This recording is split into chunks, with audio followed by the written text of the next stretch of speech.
Over the weekend, the United States dropped a political bombshell into the war in Ukraine. Washington unveiled a peace proposal, specifically a 28-point plan, and the entire document carries the clear fingerprints of Russian influence. That plan is now being debated in the United States, across Europe, and in Ukraine itself. And if it was somehow accepted without significant changes, it would hand Vladimir Putin virtually everything he wants: territory, a guarantee that Ukraine will never join NATO, and a path back into the global community for Russia. There is a huge amount to unpack here, and it is also important to understand that the plan the United States put forward may not be the same plan that ultimately gets sent to Moscow. In this video, we break down the Ukrainian peace talks and explain what is known so far at the time this video is being published. First, it is worth going through the basics of the plan. Almost every major news outlet reported on the initial American proposal, which contained 28 points. According to The Guardian, the proposal was created in October, when United States President Donald Trump's special envoy Steve Witkoff met with his Russian counterpart Kirill Dmitriev, and the impact of that meeting is clearly visible in the document. As Al Jazeera reports, the first draft revolved around Ukraine making enormous concessions to Russia in exchange for stopping Putin's invasion. Those concessions included, but were not limited to, ceding all of Luhansk and Donetsk, as well as freezing the current front lines in Zaporizhia and Kherson. Under the proposal, Luhansk and Donetsk, together with occupied Crimea, would be recognized by the United States as Russian territory, and in exchange Russia would agree to give up any other Ukrainian territory it currently occupies outside those 5 regions. There are immediate fundamental problems with that approach. Ukraine cannot and will not simply hand over its territory, and we will explain the legal and political reasons for that later. Yet that territorial issue is only one of the 28 points in the plan. Among the many other provisions are a cap on the Ukrainian armed forces at 600,000 service members, detailed guidelines for how to use frozen Russian assets that tilt heavily in favor of the United States, and a demand that Ukraine write into its own constitution a clause that it will never join NATO. These are only some of the points, and we will dig deeper into them in a moment.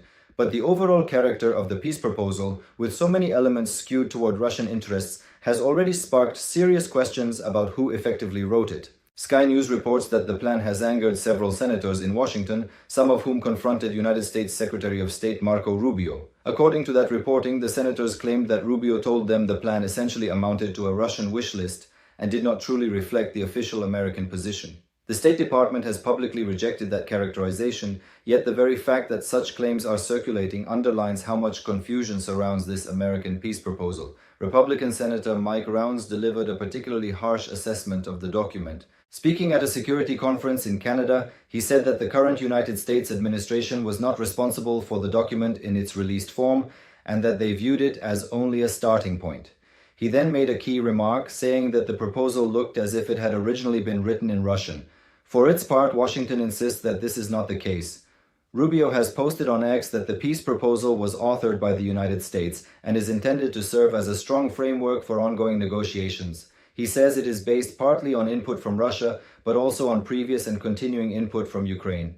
Even so, the confusion and the inevitable backlash to such a Russia-friendly plan have created a major uproar.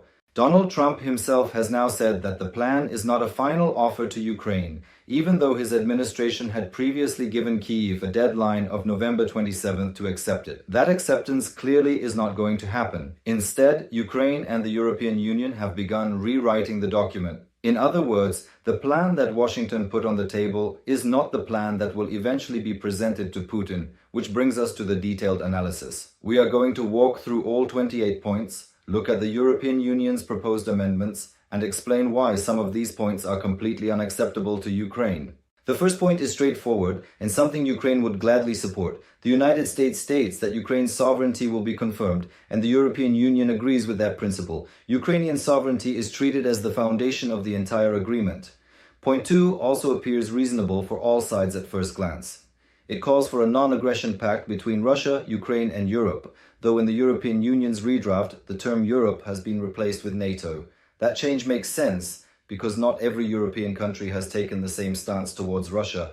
The European Union is a political and economic bloc, not the entire continent, and Brussels is naturally more concerned with its own member states than with European countries that have refused to choose a side or that openly sympathize with Moscow. By switching the wording to NATO, the European Union also ensures the plan covers the United Kingdom, which is no longer an EU member. And since 23 of the 27 EU countries are also members of NATO, the new language still reflects the security community that matters most to Brussels. Ukraine itself is not yet an EU member, but that comes up in a later point. Point 3 is where the plan begins to spark controversy. In the original United States draft, Russia is asked to promise not to invade any neighboring states, and NATO is asked to stop expanding. In the European Union's redraft, this entire point is deleted without any replacement. That suggests the European Union and Ukraine are not willing to entertain language that limits NATO's future enlargement or tries to lock in a permanent sphere of influence for Moscow. The next point continues on the NATO theme. Point 4 of the original American proposal vaguely calls for a dialogue between Russia and NATO mediated by the United States. The European Union keeps the idea of dialogue, but expands the language to emphasize that it must focus on security concerns and reducing tensions. Interestingly, any mention of American mediation is dropped from the European draft, which makes it clear that the EU and Ukraine do not see Washington as a neutral party that should run such talks. That position is understandable. Even if one ignores the questions of Russian influence on the peace plan itself, the United States is a NATO member and therefore inherently a party to the conflict's broader geopolitical context, not an impartial referee. In point 5, Washington says Ukraine must receive reliable security guarantees, a phrase the European Union updates by changing reliable to robust. The wording is still vague and does not define what these guarantees would actually look like in practice. But up to this point, most of what is in the plan appears at least somewhat compatible with Ukraine's interests. It is at point 6 that the proposals become clearly advantageous to Russia. Here, the plan stipulates that Ukraine must limit its armed forces to 600,000 troops. That is a huge constraint on a country that has been fighting for almost 4 years against an enemy whose army is roughly twice that size. The European Union suggests raising the ceiling to 800,000, yet even that is a planned restriction on Ukraine's ability to defend itself and in practice gives Putin a target number for how large an army he would need to assemble to overpower Ukraine in any future war and to break a peace settlement. Point 7 is another major problem. The United States draft demands that Ukraine renounce NATO membership in its constitution, while NATO itself would be legally barred from admitting Ukraine. This would permanently prevent Ukraine from entering NATO's collective security umbrella, severely limiting how it could protect itself from Russian aggression in the long term. The European Union has removed any reference to an outright prohibition and instead says that Ukrainian accession to NATO depends on consensus among alliance members. There is no consensus at the moment, but the American text seeks to impose a permanent veto on Ukraine's membership based on the position of just one of more than 30 NATO allies. It is the strongest ally, of course, but still only one vote. When Putin reached this part of the plan, he almost certainly would have been delighted. Point 8 also heavily favors Moscow. The United States proposal flatly declares that NATO will never station troops in Ukraine. The European draft modifies this to say that there will be no permanent deployment of NATO troops in Ukraine during peacetime. That change implies that the European Union wants NATO to retain an option to send forces if circumstances demand it. It also raises questions about what is meant by the previously mentioned security guarantees for Ukraine. Since more than 20 EU countries are also NATO members, a blanket ban on NATO forces in Ukraine would prevent almost all major Western militaries from deploying there to counter Russian aggression. Point 8, as originally written, would essentially block any significant military presence in Ukraine from its most powerful potential partners. Point 9 is somewhat peculiar. It calls for European fighter jets to be stationed in Poland. The European Union changes this to NATO fighter jets, which in practice reflects the current reality. NATO aircraft, including French Rafale jets, already regularly deploy to Poland, as happened after Russian drones violated Polish airspace. The point appears intended to show that Europe will help defend Poland's borders against Russia, while Brussels argues that this is properly a NATO mission, particularly since Poland is a NATO member state. Point 10 appears more favorable to Ukraine. In this section, the United States proposes a security guarantee that mirrors Article 5 of the NATO Charter. Under that article, all NATO members are obligated to assist any member that is attacked on its own territory. In the plan, this seems to mean that the United States would commit to come to Ukraine's defense if Russia invaded again. However, Washington also adds a condition stating that Ukraine would void this guarantee if it launched a missile strike on Moscow or St. Petersburg. The European Union removes that condition, recognizing that Russia could easily fabricate or manipulate such an allegation to pretend that Ukraine had conducted an attack and thus strip it of protection. With that amendment, Point 10 becomes a clear positive for Ukraine. Point 11 also benefits Ukraine. It affirms that Kyiv will not be denied the option of full European Union membership and grants temporary access to EU markets while accession negotiations are underway. The European Union fully supports this language. Point 12 shifts the focus to reconstruction. Here, the United States calls for the creation of a Ukraine Development Fund, a joint Ukraine-United States energy infrastructure plan, a World Bank financing package, reconstruction of war-damaged regions, and investments in sectors like artificial intelligence and mineral extraction. Much of this has already been discussed in other contexts, and from Ukraine's perspective, this point poses no serious problem. With point 13, however, the plan returns to accommodating Russia. It calls for Russia to be reintegrated into the global economy, including its readmission to the Group of Eight, which has functioned as the Group of Seven since 2014, when Russia was expelled after its first round of aggression against Ukraine and the annexation of Crimea. The European Union does not object to this point, suggesting it is something Ukraine might accept in exchange for a durable peace. The next topic is the frozen Russian assets that were mentioned earlier. Point 14 states that $100 billion of those frozen assets will be used for a United States-led reconstruction effort in Ukraine, with Washington retaining 50% of all profits. The European Union is told to contribute another $100 billion from its own frozen assets, with whatever remains going into a joint United States-Russian investment vehicle. In other words, the plan tries to dictate how the European Union should use approximately $240 billion in frozen Russian assets. Brussels rejects this entire approach. In its redraft, the European Union proposes that Russia itself must pay reparations for the damage it has caused in Ukraine, with no suggestion of joint investment vehicles or Western profit-taking. The European side clearly wants to avoid any appearance that the United States is trying to profit from the war in Ukraine. Point 15 addresses enforcement mechanisms. In the American draft, enforcement would be handled by a joint United States-Russian body responsible for all security issues, with Ukraine and the European Union excluded. Brussels rewrites this, insisting that Ukraine and European partners must be involved. That change is logical, because the original version essentially asks Ukraine to trust that Washington will defend Ukrainian interests, even though the Trump administration has repeatedly taken actions in 2025 that undermined Ukraine. Those actions include cutting off military aid and intelligence sharing and blocking Ukraine from using certain missile systems against Russian territory. According to a Reuters report on November 22nd, the threat of cutting aid again has been used by Washington as leverage to push Ukraine toward accepting a peace deal. Given this track record, it is understandable that Ukraine and the European Union do not want to hand all enforcement power to the United States and Russia. There are almost no changes in points 16 and 17. Point 16 calls on Russia to codify a pledge of non-aggression toward Ukraine and Europe. Point 17 obliges Russia to extend its nuclear agreements, including the START I treaty. Point 18 continues the nuclear theme on the Ukrainian side, requiring Ukraine to reaffirm its status as a non-nuclear state. The European Union and Ukraine appear to accept these provisions. The plan then turns to Zaporizhzhia with point 19. Here, the United States proposes that the Zaporizhzhia nuclear power plant, which has been under Russian occupation since March 4, 2022, be split on a 50-50 basis, so that half of its electricity goes to Ukraine and half to Russia.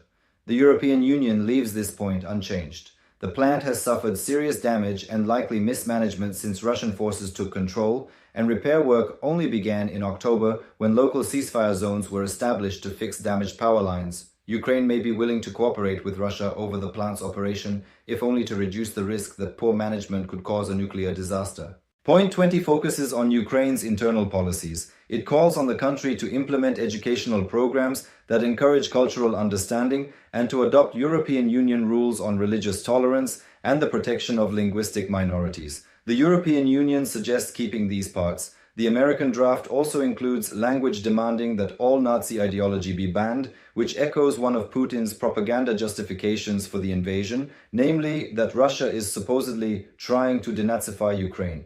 Brussels removes that clause, and it also deletes a passage calling for both Russia and Ukraine to abolish discriminatory measures and guarantee equal media and education rights for both Ukrainian and Russian speakers. The next section, point 21, is the most explosive.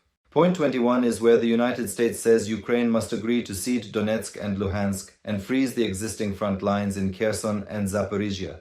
That would mean that about 74% of Kherson and Zaporizhzhia, which Russia occupied as of August, would become United States-recognized Russian territory, along with Donetsk, Luhansk, and Crimea. The plan also contains conditions for parts of Donetsk that Kyiv still controls, which would become a demilitarized buffer zone officially recognized as Russian territory that Russian troops would not enter.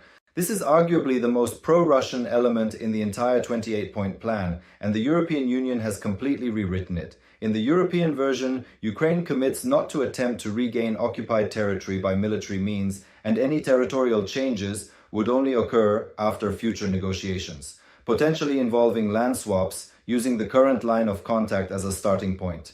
Even this redrafted approach may be unacceptable to Ukraine. Under Ukraine's own constitution, the president does not have the authority to cede sovereign Ukrainian territory to another state. For President Volodymyr Zelensky to bypass that restriction, the constitution itself would have to be changed, and there is no indication that he wants to do that.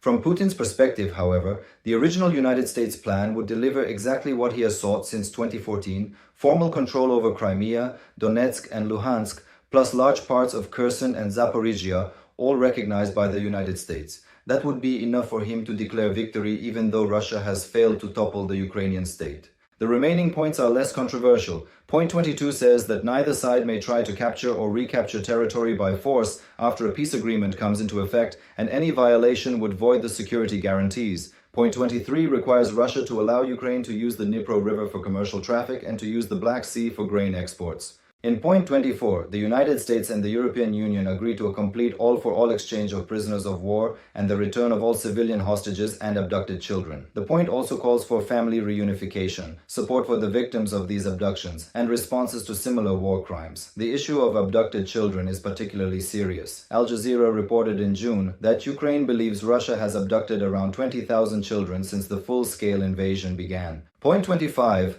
raises another contentious issue. The United States tries to require Ukraine to hold national elections within 100 days of any peace deal taking effect.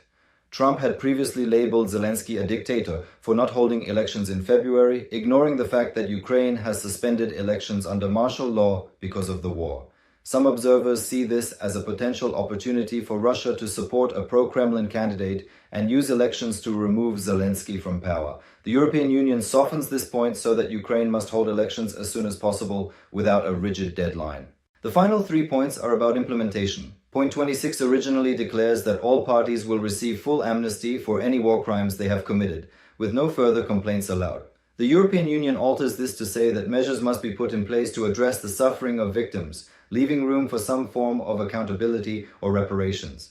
Point 27 says that Russia and Ukraine must sign a legally binding agreement with penalties for violations, and that a board of peace will oversee the deal, chaired personally by Donald Trump. Notably, the text mentions Trump by name, rather than referring to the President of the United States. Finally, point 28 states that a ceasefire will begin immediately once troops withdraw from Ukrainian territory. And the European Union adds that the United States must negotiate monitoring arrangements to ensure the ceasefire is respected. That is quite a lot of modification in the European counterproposal, so where does this peace initiative stand now? As mentioned earlier, Trump has claimed that the plan submitted by Washington was meant to be a starting point rather than a finished blueprint. Euromaidan Press reports that this original plan would cause the United States to break 71 of its own international commitments, including 13 treaties and 23 political agreements. That is not a great sign for the credibility of the American proposal, but it supports the idea that Washington's main goal was simply to put something on the table and begin a discussion about peace. There may also be another version of the plan in circulation beyond the United States and European drafts described so far. The Kyiv Post analyzed those drafts in a report on November 24th, but the day before, the Kyiv Independent revealed that United States and Ukrainian representatives had met in Geneva to open peace negotiations based on the 28-point framework. According to that reporting, those talks went relatively well and resulted in the plan being cut down from 28 points to 19. That reduction has not been confirmed by independent sources, and Zelensky himself has only said that there has been a reduction without giving specific numbers or identifying which points have been removed. A day later, the Kyiv Post also reported that the United States and Ukraine had agreed on most aspects of the plan, but that the two sides still need to resolve the issues around territory and NATO, which are still far too favorable to Russia for Ukraine to accept. In other words, the situation remains fluid. What initially looked like a rash move by Washington has, at least in the short term, pushed the peace conversation forward. The 28-point plan is being constantly revised, and one huge question remains unanswered. How will Russia respond? Putin may not even be interested in peace at this stage, especially while his forces are still fighting for Pokrovsk. Ukraine has already delivered a brutal answer to the troops that Russia tried to hide in that city. To find out what that answer was, watch our dedicated video on Pokrovsk and remember to subscribe to the military show for more updates on the Ukraine war peace process. Thank you as always for watching.